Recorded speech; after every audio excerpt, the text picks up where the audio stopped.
Hi there. I have to cut my video short. It's because I'm not sure. I'm not able to post it if it's more than 20, and I have to cut it. It's too much work for me, so just gonna cut it into half. Okay, so I'm still at the topic of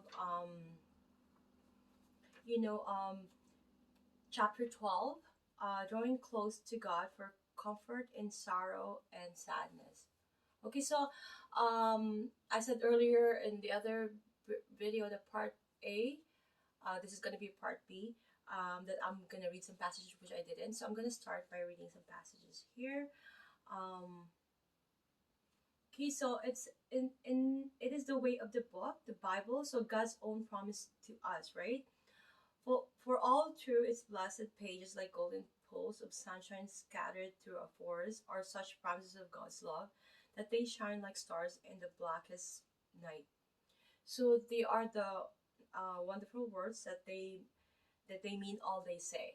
Okay, so when God promises us, like our mother, like our own mother, could betray us. To be honest, like there's a saying that nobody is honest but your own mother. Like they won't lie to you, but there's a point that sometimes mother can betray their own kids because it's not them, it's the demon on them.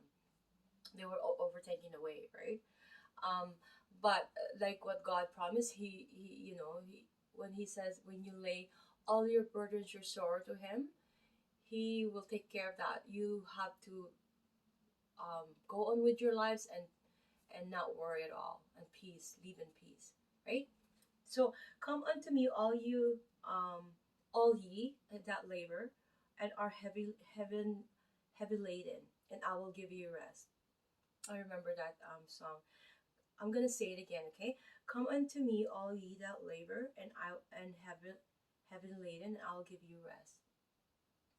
Whoever drink of the water that I shall give him shall never thirst, but the water that I shall give him shall be in him a well of water spring up into eternal life.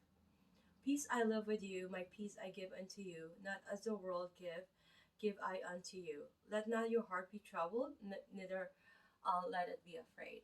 So that is what God's promised to us, that once we give our burden to Him, we should not worry about that and live our life um, if we can.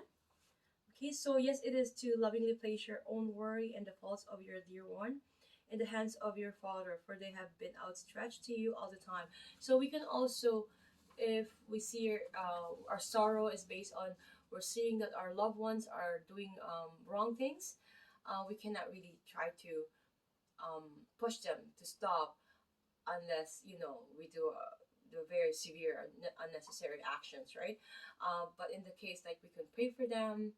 you know um let's say if they love gossiping and they love to talk about other people, own misery or sorrow, and we're just gonna, we can, if we're not gonna do, I think at least pray for them so that they can improve and be away from that scenario of living. It's not a good way to live, to be able to focus on others' sorrow, right? Or others' misfortune, or other failures, so to speak. Like, people are always watching for people to be a failure, to not succeed, right? It's a crab mentality. Um. Okay, so we also need to think that not only like the lost ones, like, when people kneel down, they all have their sorrow and sadness that